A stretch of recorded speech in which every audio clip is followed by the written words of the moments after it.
Is decentralized social a new social media? With Elon Musk acquiring Twitter, there appears to be a newfound discussion on how important social media platforms have become in our daily lives. We utilize it as a means to organize ourselves into groups, cultivate relationships, and maintain contact with far-flung friends. We use it to share almost everything about our lives, but in return, the centralized social media platforms do not seem to live up to our trust. Think about it for a moment. These platforms and their partner organizations can easily access our personal information. The advertisers that buy information follow us from website to website in an attempt to get their message across and make us buy their products. Isn't that annoying? To our good fortune, a slew of forward-thinking computer programmers is hard at work developing an alternative. Welcome to Crypto Skills, the channel that makes all the complicated crypto topics easy to understand. In this video, we will check out decentralized social and how it aims to replace the existing social media platforms. All the different kinds of social media platforms, Instagram, TikTok, YouTube, Twitter, or any other, have at least one thing in common. They are all managed by corporations. And if you really think about it, the entirety of the social media industry is effectively controlled by only a small handful of corporations who make monopoly profits off of stuff that they don't even generate. Today, a post that is published on these platforms does not belong to the creator who posted it. Rather, it belongs to the respective company that owns the social media platform. Accordingly, the majority of the revenue generated is also kept by these companies for the content that they didn't create. Meanwhile, content creators are often at the mercy of algorithms and policies framed by companies. Therefore, we are caught in a cycle. Users are required to use these companies' apps because they have a monopoly on the content, and because of this, creators are forced into continuing to give their content up to these companies in order to get reach. If we had the means to switch to a public pool of content that is controlled by no specific entity, then we would have a solution to the problem. But is this even possible? Well, decentralized social has found a way. Decentralized social, also called DeSo, is the first and only blockchain created specifically to power and scale decentralized social media applications.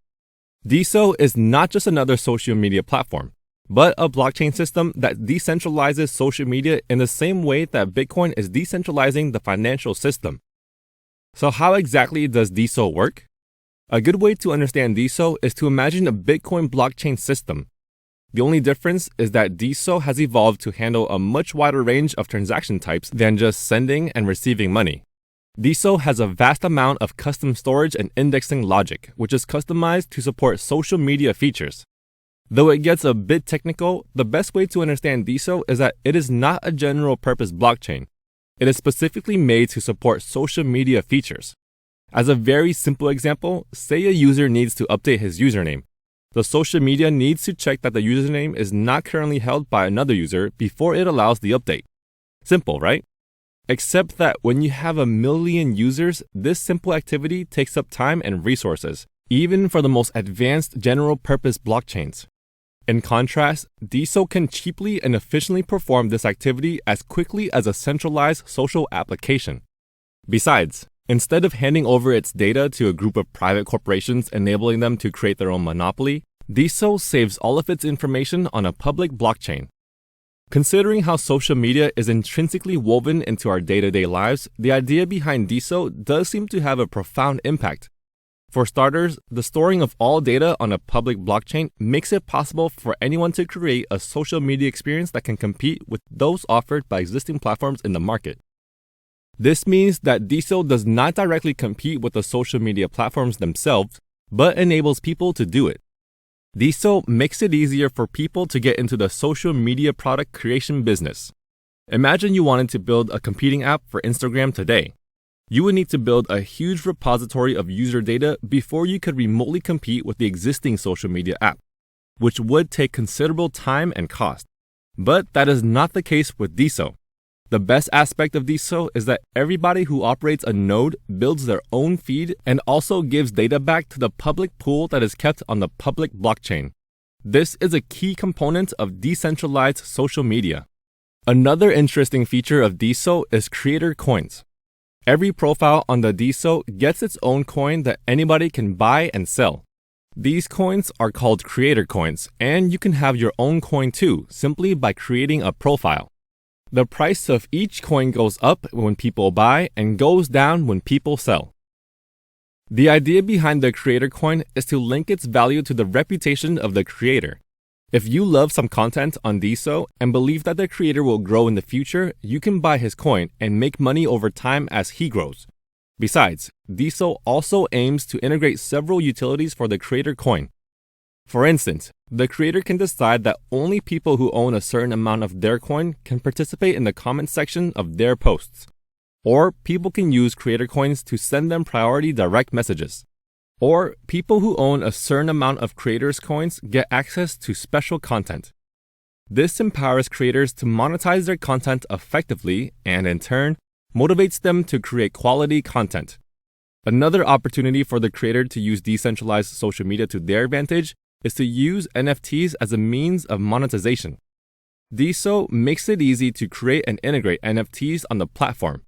For example, creators with large followings can offer to have dinner or host a Q&A with a handful of their biggest fans by minting and selling a 1-of-10 NFT. The winners not only get to meet the creator, but they also get to highlight the fact that they did on their profiles forever. Well, as intriguing as DeSo sounds, you should also be aware of some downsides. But before I go into these, please hit the like button and subscribe to my channel to increase your crypto skills. Decentralized social media does not, in and of itself, solve all of the issues with social media. For instance, the moderation policy. Despite well-developed artificial intelligence, centralized social media still have human interference to moderate the content in accordance with their specific policy. Absence of control has the potential to lead to more radical ideologies being adopted by more people. In other words, the real strength of decentralized social media can also quickly turn out to be its greatest weakness. To conclude, we shouldn't perceive decentralized social media as inherently good or evil. By now, it is the only utility to let people connect without being at the mercy of large corporations. What do you think of DeSo? Would you give it a try? We would love to know your thoughts in the comment section below. That's it for this video. If you enjoyed this video, please hit the like button to show your appreciation for our efforts and consider subscribing so you don't miss our next bite-sized explainer video. I'll see you in the next video. Take care.